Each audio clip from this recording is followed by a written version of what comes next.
If you are working with Mac and you want to raise a custom error in a class module, then check this out.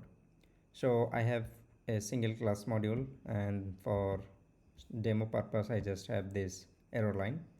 So I'm raising an error, 13 type mismatch error, and I'm putting a custom error description. But if I just run this, then you'll see that it says type mismatch instead of custom error. And if it is in the module, so let me just show you.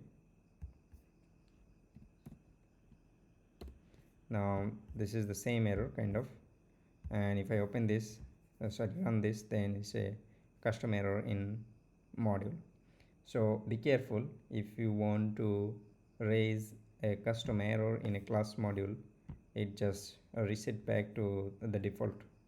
So if it's error 13, then it will say type mismatch, although here I'm saying custom error. That's it. Thank you.